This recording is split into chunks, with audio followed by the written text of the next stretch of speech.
The massive Imperial starship hung silently in the darkness of space, its sleek purple hull absorbing light from the distant sun.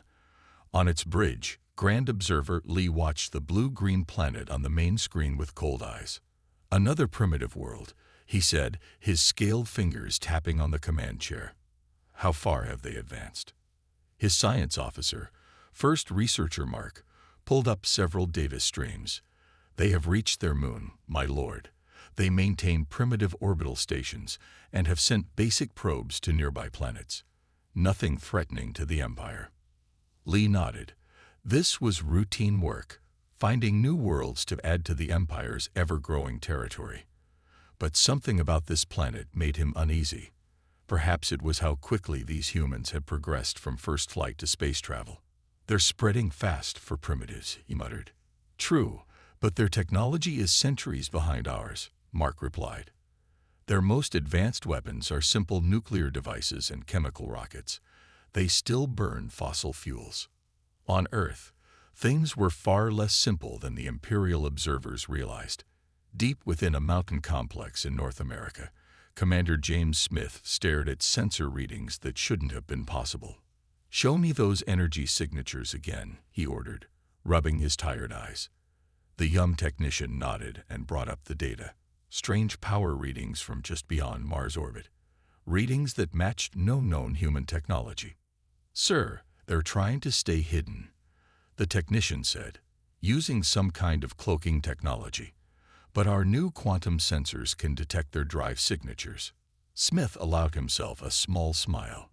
The aliens, whoever they were, didn't know that humanity had been preparing for this moment for decades. Ever since the first mysterious signals were detected by radio telescopes 30 years ago, Earth had been quietly getting ready. "Have they noticed our new defense satellites?" Smith asked. "No, sir. They're completely invisible to conventional scans, just as the engineers promised." In high orbit, hundreds of stealth platforms waited silently, their advanced weapons carefully hidden. On the ground, hardened bunkers held humanity's best technology. Technology that was far more advanced than what they showed to the world. Back on the Imperial ship, Lee continued his observations. "What about their military capabilities?" Mark brought up more data. "Primitive aircraft, naval vessels, and ground forces. They still fight among themselves over resources and territory. They're divided into nearly 200 different regions they call countries. They would be no match for even a small Imperial battle fleet." Recommended approach. "Standard procedure, my lord. Show overwhelming force, demand submission, and establish control. They'll either surrender immediately or try to fight and be quickly defeated. Either way, the Empire gains a new world." Lee nodded again, but that uneasy feeling wouldn't go away. Something about these humans didn't quite add up. Their progress was too quick, their adaptability too high.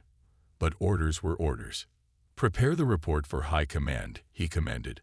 "Mark them as a Class 3 civilization, suitable for immediate integration into the Empire."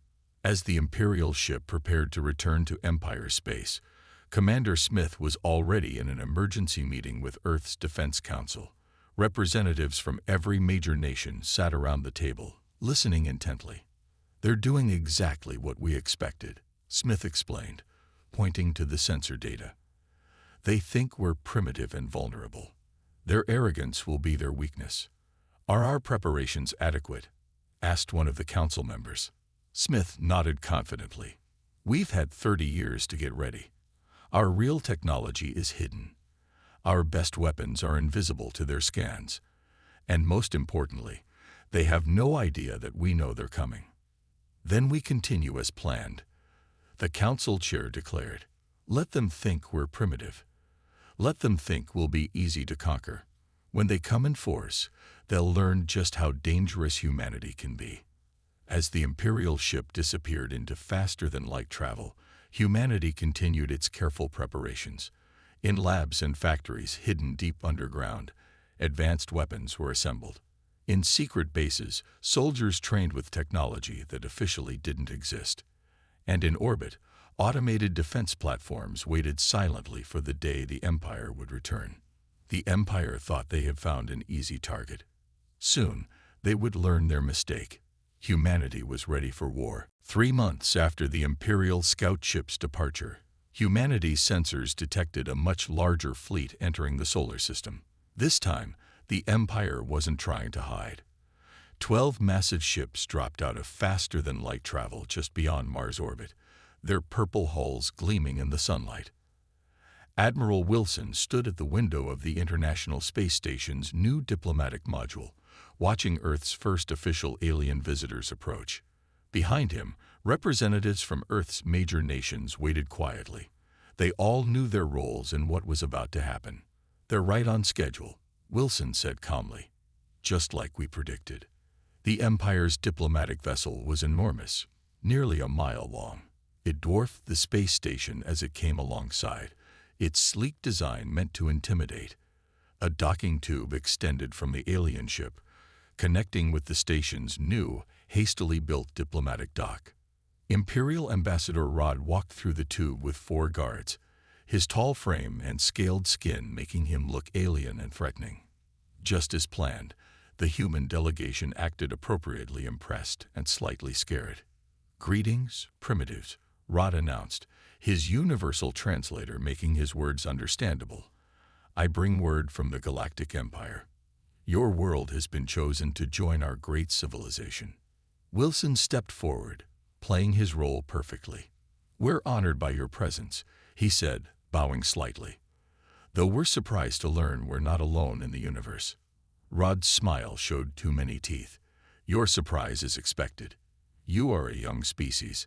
The Empire will guide you to greatness. Under our rule, of course." The ambassador activated a hologram showing the Empire's massive territory. Thousands of stars lit up, highlighting their conquered worlds. The Empire brings peace, order, and advancement to all species under its protection. You will submit to Imperial rule immediately. Wilson's expression didn't change, but his eyes hardened slightly. "And if we choose not to submit?" "Choose." Rod laughed. "You misunderstand. This is not a request. Submit, or we will take your world by force. Your primitive weapons cannot harm our ships. Resistance would only bring suffering to your people." The human representatives whispered among themselves, appearing worried. Rod waited, expecting their fear to turn to submission. Instead, Wilson smiled. "Before we continue, Ambassador," he said quietly, "I have something to show you." He pressed a button on the conference table. A new hologram appeared, showing detailed scans of Imperial worlds, including worlds the Empire had conquered and enslaved. Rod's scaled skin paled. Where did you get these images?" "We've been watching you for decades," Wilson replied, his voice still calm. "We know what you did to the beings you call primitives on other worlds. We know about the slave labor camps, the forced conscription, the stripped resources." The ambassador's guards reached for their weapons, but Wilson kept talking. "We also know about the rebellion starting in your outer territories, about the growing unrest in your core worlds, about the cracks forming in your perfect empire." "Impossible," Rod snarled. "You are lying. Your primitive technology isn't primitive at all," Wilson interrupted. "We just let you think it was, a mistake many have made throughout human history, assuming that because we look weak, we are weak." Rod's anger turned to fury. "You dare threaten the Empire? We will crush your cities, destroy your civilization. Your children will grow up as slaves in Imperial work camps." The temperature in the room seemed to drop. Wilson's friendly diplomat act vanished, replaced by cold fury. "That," he said softly, "was your final mistake." He pressed another button. Across the solar system, hidden defense platforms powered up. Advanced weapons systems, far beyond what the Empire thought humans possessed, locked onto the Imperial ships. "You should have done more research on human history," Wilson continued. "You would have learned that threatening our children is the one thing guaranteed to unite all of humanity against you." Rod's communicator burst to life with urgent messages. His ships were detecting energy signatures they couldn't explain, weapons they'd never seen before. Their sensors were being jammed by technology that shouldn't exist. "This meeting is over," Wilson declared. "You have 12 hours to leave our solar system. After that, we will consider your presence an act of war. And unlike the other worlds you've conquered, we're ready for you." As the stunned ambassador was led back to his ship, Wilson sent a message to Earth's Defense Command. They took the bait. Prepare for war. The Empire had come expecting to find easy prey. Instead, they had walked into a trap centuries in the making. Humanity's true power was about to be revealed. The Empire's response was swift and predictable. 3 days after the failed diplomatic mission, their war fleet arrived. 500 warships dropped out of faster-than-light travel, their weapons already charged. Leading them was High Commander Jack, the Empire's most successful military leader. "Primitive savages," Jack growled, watching Earth on his command screen. "They dare to threaten the Empire. Launch the first wave." Standard conquest protocol. 100 ships broke formation, diving toward Earth. Their sensors showed only basic defenses: primitive satellites, simple missile systems, and outdated fighter aircraft. Nothing that could threaten Imperial warships. They were wrong. As the Imperial ships entered range, Earth's hidden defenses activated. Stealth platforms that had been invisible to Imperial scans revealed themselves. Advanced energy weapons, reverse-engineered from studying Imperial technology for decades, opened fire. "Impossible," Jack shouted as the first wave of his ships exploded. "They're weapons. They're using our own technology." On Earth, Commander Smith watched from the underground command center as humanity's true power was finally unleashed. "Launch our fighters," he ordered. "Show them what humanity can really do." From hidden bases across Earth, advanced spacecraft rose into the sky. They looked primitive on Imperial scans, simple metal shapes with basic engines. But as they engaged the Empire's ships, their true nature was revealed. "Sir," an Imperial officer called out in panic, "they're fighters. They're changing shape, adapting to our attacks." The human ships seemed to learn from every encounter. When Imperial weapons proved effective, the fighters would modify their shields. When Imperial tactics worked, the humans would immediately change their strategy. "They're not just using our technology," Jack realized with growing horror. "They've improved it, made it better." How is this possible? The battle for Earth's orbit lasted just 6 hours. By the end, 30 Imperial ships had been destroyed, and 70 more had retreated in flames. The humans had lost fighters, but their adaptability had proven devastating against the Empire's rigid tactics. Jack pulled his remaining ships back to Mars orbit, trying to understand what had gone wrong. "Report," he demanded. "How did they defeat our first wave?" His officers had no good answers. The humans fought like nothing they'd seen before. They used Imperial technology in ways the Empire had never considered. They adapted faster than any species in known space, and most worrying, they seemed to be enjoying the fight. "Sir," one officer said quietly, "intercepted communication suggests they're laughing during combat. They're treating this like a game." A game? Jack couldn't believe it. "We're the most powerful military force in the galaxy." "They don't seem impressed," another officer reported. "Listen to this transmission we caught." A human voice played through the command center. "Hey, these Imperial ships handle just like that video game from last year. Same weak spots and everything." Jack's scaled skin paled. The humans hadn't just been preparing their defenses. They'd been training their entire population through entertainment. Every human game, movie, and story about alien invasion had been preparation for this moment. Before Jack could process this revelation, new alarms sounded. His sensors detected massive energy signatures launching from Earth. But these weren't weapons. They were engines. "New contacts," an officer shouted.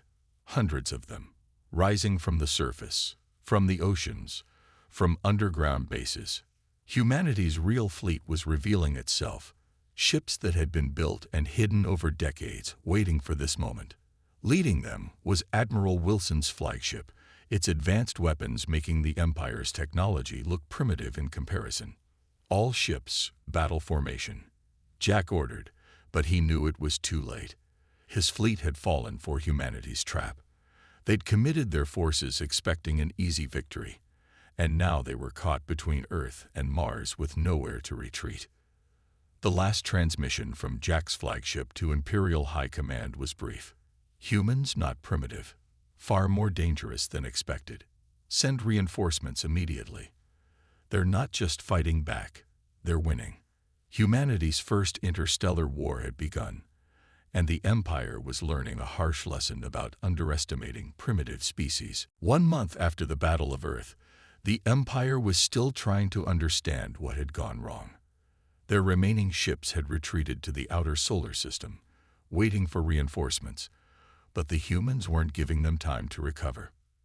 Commander Smith stood on the bridge of humanity's newest warship, the Defender.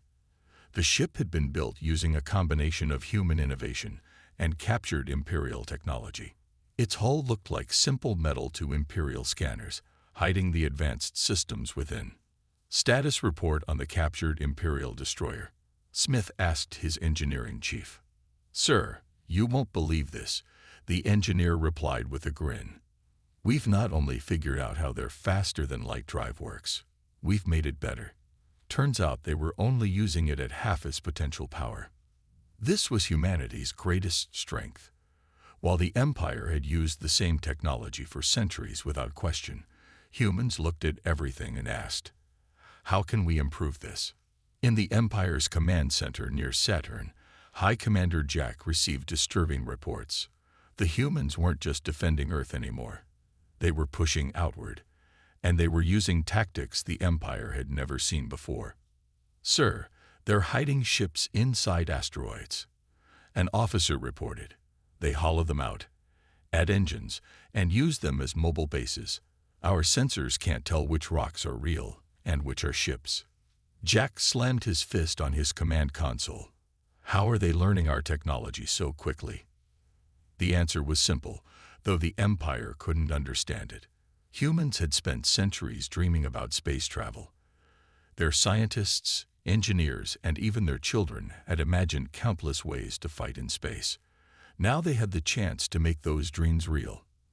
"Launch the ambush fleet," Jack ordered. "They may be clever, but they can't match our numbers." He was wrong again. As his ships moved to attack the human forces near Jupiter, they fell into another trap. The humans had learned to use Jupiter's magnetic field to hide their energy signatures. Hundreds of small, fast ships suddenly emerged from behind the gas giant's moons. "Evasive action," Jack shouted, but it was too late. The human ships didn't just attack, they adapted. When Imperial shields blocked their weapons, the humans quickly adjusted their attack patterns.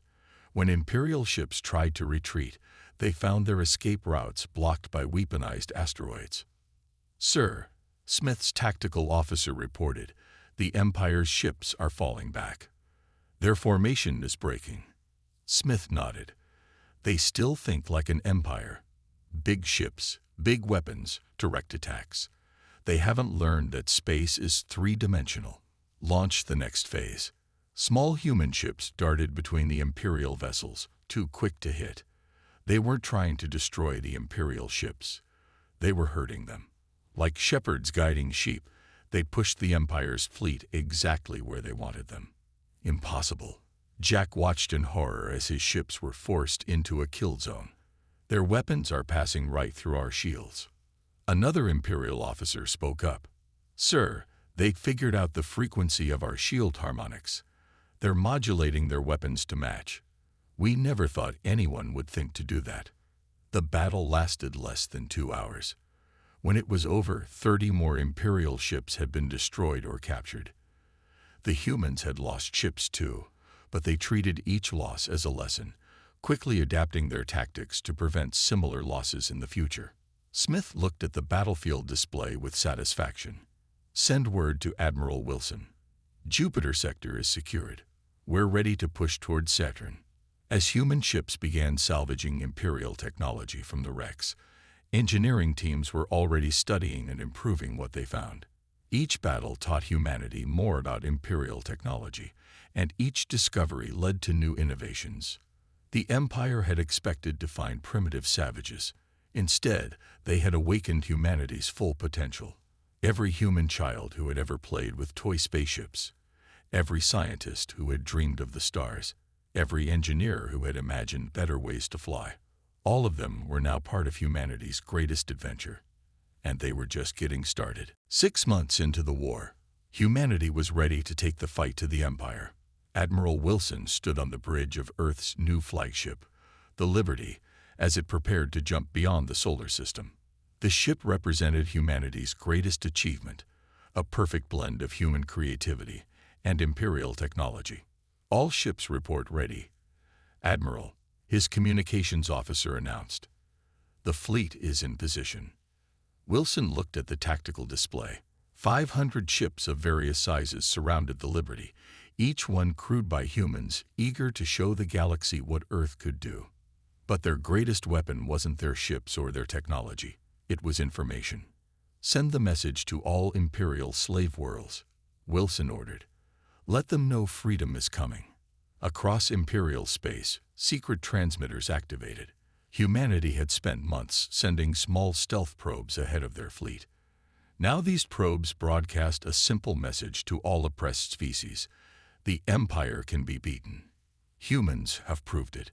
Rise up, and we will help you be free. In the Empire's Central Command, High General Tom received alarming reports from dozens of worlds. Slave species were revolting. Subject races were refusing orders, and human ships were appearing out of nowhere to help them. How are they moving so fast? Tom demanded. Our sensors show them in 3 different sectors at once.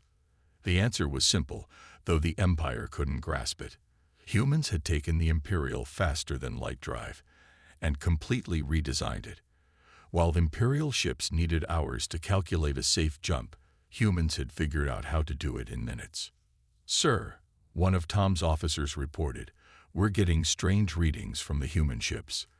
They seem to be changing. He brought up an image that made Tom's scales crawl.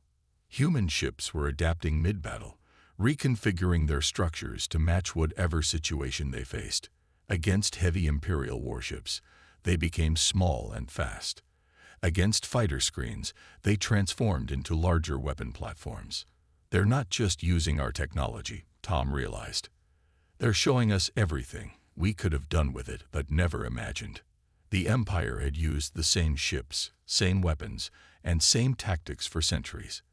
They believed they had reached the peak of technological advancement. Humans looked at Imperial technology and saw endless possibilities for improvement. On a critical Imperial mining world, Commander Smith led the ground assault. The Empire expected humans to use their advanced ships for orbital bombardment.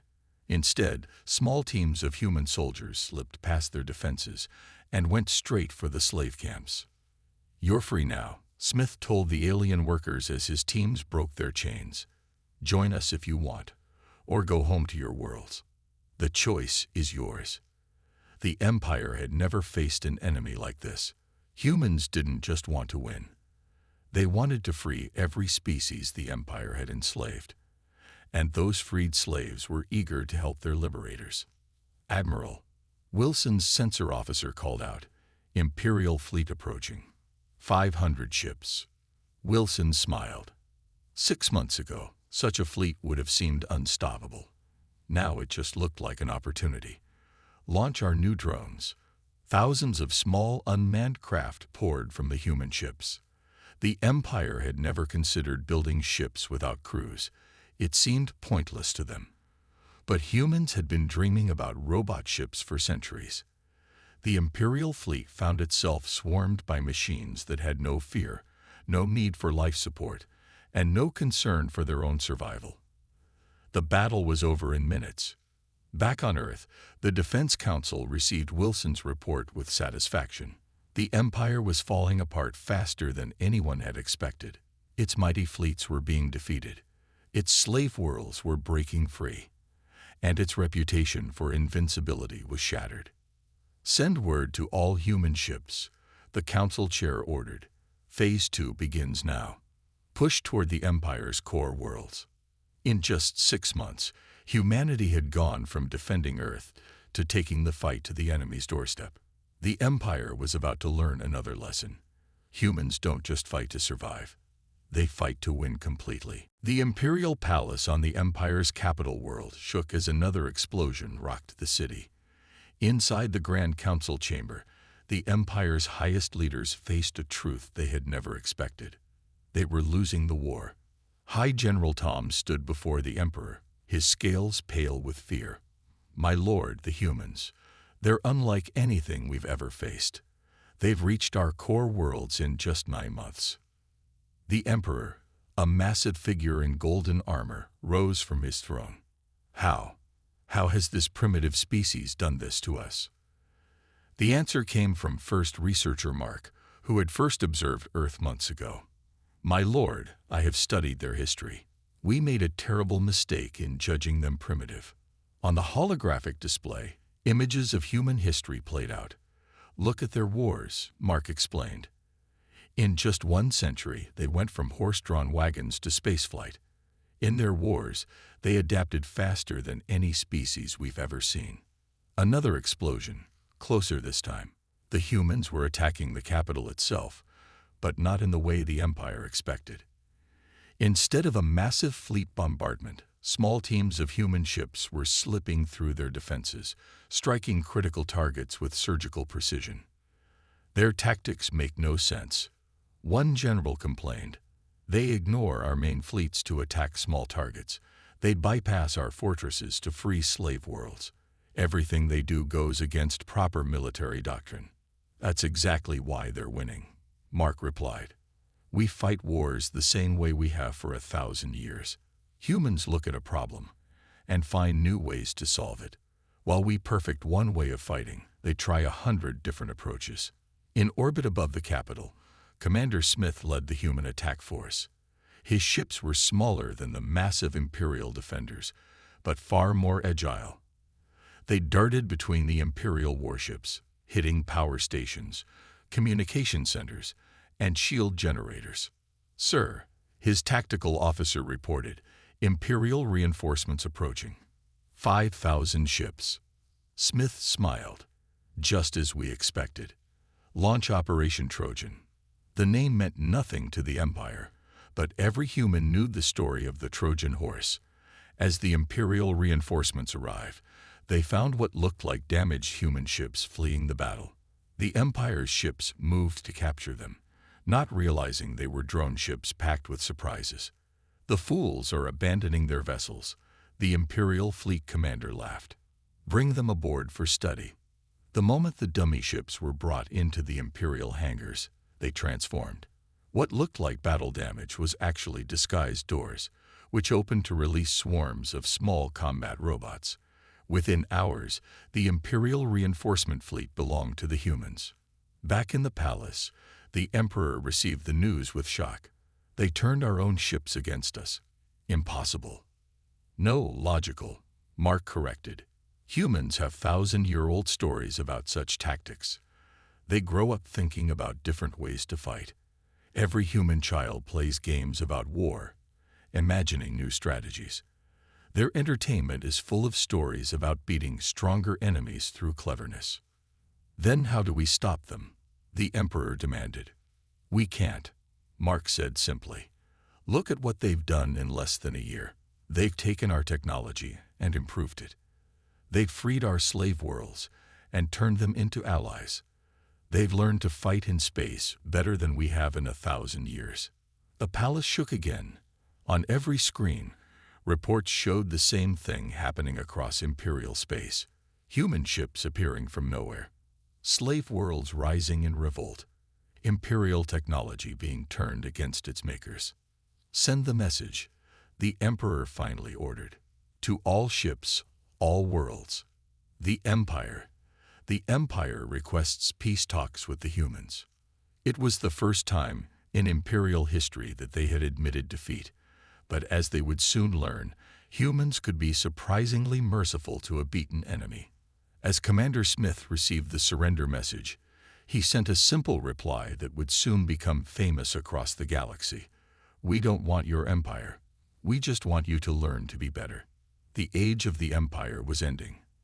The age of humanity was about to begin. 1 year after the war began, representatives from every species in the former empire gathered on Earth for the peace conference. The Great Hall of the United Nations building had been modified to accommodate beings of all sizes and shapes. At the center table sat Admiral Wilson and Commander Smith, representing humanity. Across from them sat the Emperor himself, no longer wearing his golden armor but simple robes instead. Next to him was First Researcher Mark, who had first studied Earth and now understood humans better than any other Imperial. "The terms are simple," Wilson explained to the gathered delegates. "The Empire as it was will end. Each world will choose its own path. Those who wish to remain allied with the former Empire may do so. Those who wish independence will receive it." The Emperor nodded slowly. He had expected humanity to demand control of his empire, to simply replace imperial rule with human rule. Their choice to give freedom to all worlds surprised him. "But who will protect the trade routes?" one delegate asked. "Who will defend against pirates and raiders?" Smith stepped forward. "Earth will help create a new organization, the Galactic Defense League. Any world that wishes to join may do so. We will share our technology and training with all members. Together, we will protect everyone, not rule over them." In the months that followed, a new order emerged in the galaxy.